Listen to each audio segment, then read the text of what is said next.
Bismillahirrahmanirrahim. Assalamualaikum warahmatullahi wabarakatuh. Halo semua, kembali lagi bersama Kakak Maya di sini. Sebelumnya, Kakak ucapkan banyak terima kasih kepada teman-teman yang sudah setia mengikuti channel ini sampai detik ini. Semoga apa yang Kakak sampaikan melalui channel ini nantinya bisa menjadi jalan untuk teman-teman meraih kesuksesan. Amin, amin ya robbal alamin. Pada kesempatan kali ini, Kakak kembali akan membahas prediksi soal P3K tahun 2024. Tentunya disesuaikan dengan FR P3K tahun 2023. Di sini Kakak sajikan soal-soal terpilih yang disesuaikan dengan kisi-kisi tahun 2023. Sebelum kita masuk pada soal, Kakak akan jelaskan tekniknya terlebih dahulu. Di sini Kakak akan bacakan soalnya, setelah itu kalian bisa menjawab soalnya dalam durasi waktu 5 detik. Jika dirasa kurang, bisa di-skip supaya memaksimalkan dalam menjawab soal. Soal yang jawabannya tidak sesuai dengan pendapat teman-teman bisa di-screenshot dan komen di kolom komentar supaya kita bisa saling mengoreksi dan berbagi pemahaman satu sama lain. Tapi sebelum kita masuk pada soal, silahkan support channel Kakak supaya Kakak semakin bersemangat mengupload video-video terbaru seputar soal P3K ataupun soal CPNS dengan cara klik tombol like, subscribe, dan tekan tombol loncengnya yang ada pada pojok kanan bawah video ini supaya teman-teman tidak ketinggalan video-video terbaru dari Kakak. Oke teman-teman, selamat mengerjakan. Sebelum kita masuk pada soal, di sini Kakak jelaskan terlebih dahulu materi kompetensi manajerial. Tentunya sesuai dengan Permen Pan RB nomor 652 tahun 2023 yang tidak pernah berubah. Di sini terdiri dari yang pertama ada integritas. Integritas itu terdiri dari jujur, peduli, mandiri, disiplin, bertanggung jawab, kerja keras, sederhana, dan adil. Kemudian yang kedua ada kerjasama. Di sini bagaimana kita mampu bekerja sama antar rekan kerja. Yang ketiga komunikasi. Di sini kita mampu berkomunikasi yang baik dengan rekan kerja dengan tetap menjaga sikap sopan santun dengan lawan bicara kita dan tidak mementingkan diri sendiri. Kemudian yang keempat ada orientasi pada hasil. Ini berupa apapun rintangan pada soal, kita harus fokus supaya memberikan hasil yang terbaik. Yang kelima ada pelayanan publik. Di sini bagaimana kita bisa mengedepankan kepentingan publik dibandingkan dengan kepentingan diri sendiri. Yang keenam, ada pengembangan diri dan orang lain. Jika ada tugas baru, maka kita harus ambil dengan penuh rasa tanggung jawab. Yang ketujuh, mengelola perubahan. Berupa bagaimana kita mampu beradaptasi jika terdapat perubahan yang terjadi, berupa perubahan aturan-aturan, maka kita harus cepat beradaptasi dengan perubahan aturan tersebut. Dan yang terakhir ada pengambilan keputusan. Di sini berupa bagaimana kita mengambil keputusan yang paling penting terlebih dahulu untuk dikerjakan dibandingkan dengan yang lain. Kemudian ada materi kompetensi sosiokultural yang juga tidak pernah berubah dari dulu sampai sekarang sesuai dengan Permenpan RB nomor 652 tahun 2023 di sini terdiri dari 4 macam. Yang pertama ada kepekaan terhadap keberagaman berupa yang berkaitan dengan bagaimana kita mampu menghargai keberagaman yang ada di Indonesia, baik itu terkait dengan suku, budaya, bahasa, adat istiadat, dan lain sebagainya, karena Indonesia sangatlah beragam. Kemudian yang kedua, ada kemampuan berhubungan sosial, berkaitan dengan bagaimana kita mampu berbaur dengan tetangga sekitar atau orang lain. Yang ketiga, ada kepekaan terhadap pentingnya persatuan. Di sini berkaitan dengan bagaimana kita mampu untuk mengedepankan persatuan dibandingkan kepentingan pribadi. Dan yang terakhir, empati berkaitan dengan bagaimana kita dapat bersikap mampu menempatkan diri sebagai orang lain. Oke, supaya lebih memperjelas lagi, kita coba masuk pada soal yang pertama. Anda diberikan tugas oleh atasan Anda untuk menyelesaikan pembuatan laporan hasil perjalanan dinas. Tiba-tiba Anda merasa tubuh Anda kurang fit, padahal masih banyak tugas yang belum terselesaikan dan ingin segera diselesaikan. Rekan kerja Anda menawarkan bantuan, tetapi Anda mengetahui bahwa mereka memiliki tugas yang lain. Hal yang sebaiknya akan Anda lakukan adalah A. Tetap berkomitmen menyelesaikan tugas meskipun terlambat.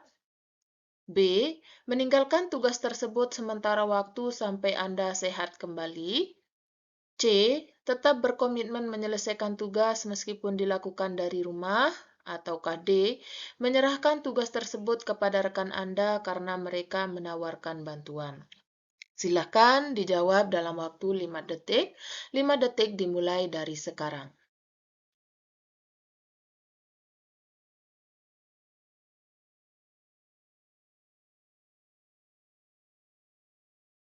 Baiklah, jawabannya adalah C. Tetap berkomitmen menyelesaikan tugas meskipun dilakukan dari rumah.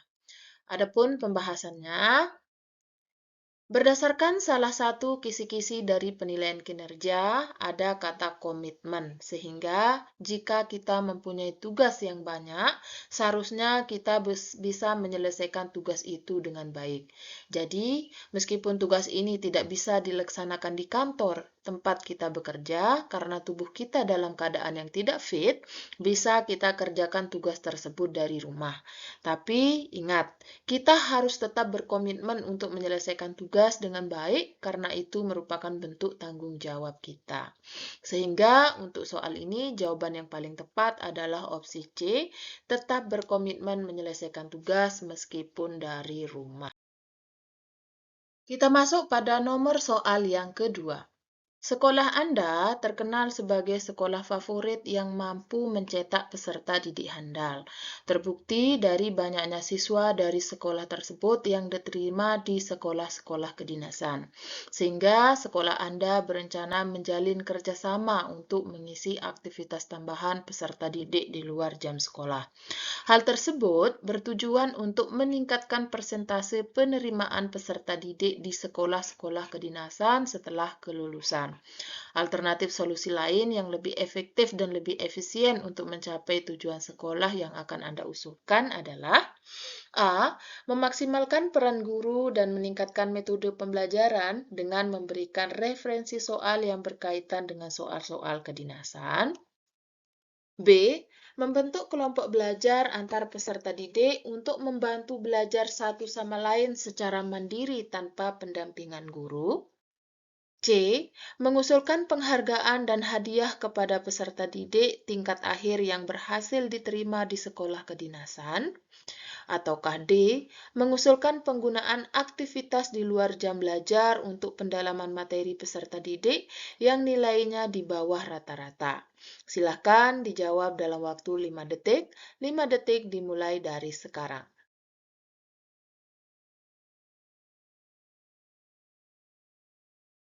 Baiklah, jawabannya adalah A.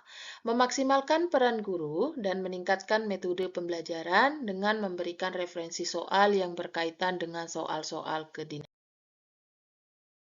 Adapun pembahasannya, berdasarkan soal tersebut, kemampuan seorang guru perlu dimaksimalkan dengan cara bagaimana kita memaksimalkan kemampuan kita sebagai guru, bagaimana kita meningkatkan metode pembelajaran yang kita terapkan di kelas, bagaimana kita menerapkan strategi pembelajaran yang baik di kelas, supaya anak-anak lebih termotivasi untuk belajar agar nilai siswa dapat terbukti mampu meningkat dan bersaing dengan sekolah-sekolah lainnya.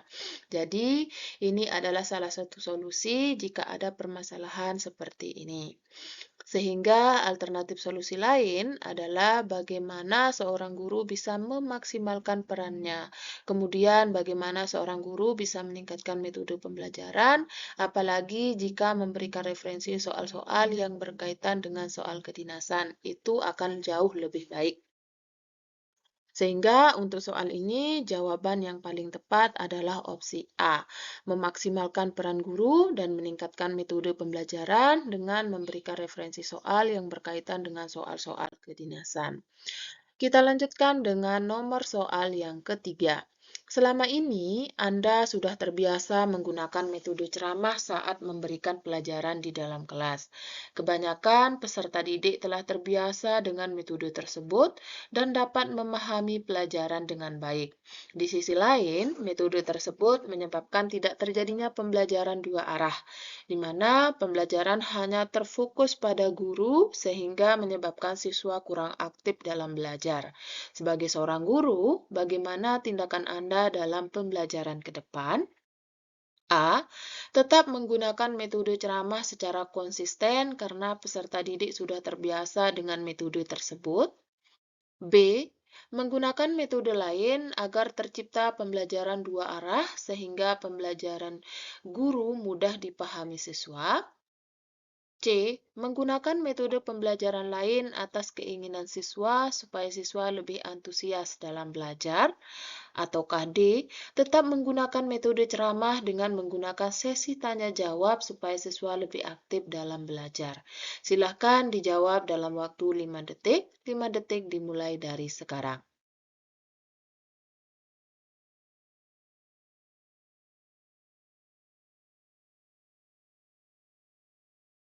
Baiklah, jawabannya adalah B. Menggunakan metode lain agar tercipta pembelajaran dua arah sehingga penjelasan guru mudah dipahami. Pembahasannya, berdasarkan bunyi soal, permasalahannya adalah kelas tidak aktif. Jadi, jika metode ceramah ini membuat kelas kita menjadi tidak aktif, maka boleh kita menggunakan metode lain yang sesuai dengan kurikulum saat ini. Jadi, untuk soal ini, kita bisa memilih metode lain yang menurut kita bagus dan bisa menumbuhkan hubungan timbal balik antara guru dan siswa, seperti problem-based learning, project-based learning, dan lain-lain. Intinya adalah bagaimana sehingga pembelajaran ini bisa dilakukan secara dua arah.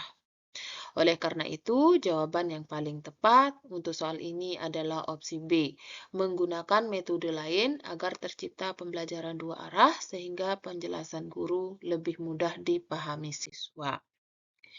Kita lanjutkan dengan soal yang keempat.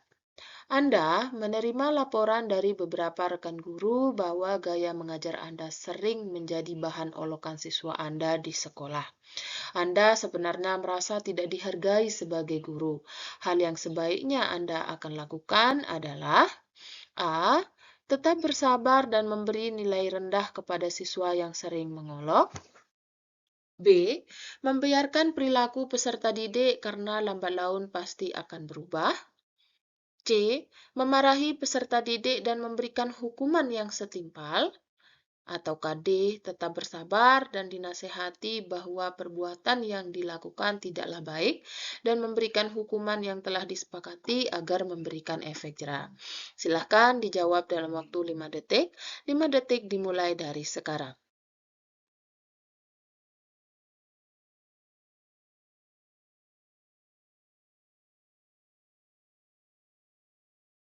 Baiklah, jawabannya adalah D. Tetap bersabar dan dinasehati bahwa perbuatan yang dilakukan tidaklah baik dan memberikan hukuman yang telah disepakati agar memberikan efek jera. Adapun pembahasannya, berdasarkan bunyi soal, dalam menghadapi peserta didik yang kurang sopan, alangkah baiknya kita bersabar dan memberikan nasihat secara terus-menerus kepada siswa tersebut supaya perbuatannya tidak diulangi lagi. Apalagi jika kita membuat kesepakatan dengan siswa kita di kelas, maka akan lebih efektif mengurangi kenakalan siswa karena di sana siswa akan belajar bagaimana mempertanggungjawabkan kesepakatan yang telah disepakati bersama. Dengan cara ini memungkinkan akan memberikan efek jera kepada siswa yang nakal atau kurang sopan terhadap gurunya. Oleh karena itu, jawaban yang paling tepat untuk soal ini adalah opsi B. Tetap bersabar dan dinasehati bahwa perbuatan yang dilakukan tidaklah baik, serta memberikan hukuman hukuman yang telah disepakati agar memberikan efek jera. Kita lanjutkan dengan soal nomor 5. Di sekolah tempat Anda bekerja, ada rekan kerja Anda yang jarang mengerjakan administrasi kelasnya dikarenakan usianya yang sudah lanjut, sehingga semua pekerjaannya diserahkan kepada operator sekolah. Sementara operator sekolah mempunyai tugas yang banyak yang harus segera diselesaikan. Bagaimana pendapat Anda menghadapi kondisi tersebut? A. Kurang setuju karena usia tidak menjadi ukuran untuk kita mengerjakan tanggung jawab kita. Selama kita masih mampu untuk mengerjakannya, maka kita harus mengerjakannya sendiri tanpa menyusahkan orang lain. B. Kurang setuju karena kita harus mengerjakan tugas kita dulu baru memikirkan orang lain. C. Setuju, karena kita harus membantu orang yang lebih tua dan menyerahkan tugas kita kepada teman yang tidak punya pekerjaan. Ataukah D. Setuju, asalkan ada imbalan uang dari orang yang kita bantu, karena kita juga membutuhkan uang. Silahkan dijawab dalam waktu 5 detik. 5 detik dimulai dari sekarang.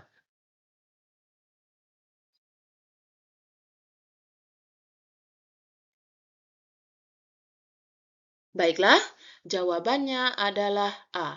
Kurang setuju karena usia tidak menjadi ukuran untuk kita mengerjakan tanggung jawab kita. Selama kita mampu untuk mengerjakannya, maka kita harus mengerjakannya sendiri tanpa menyusahkan orang lain.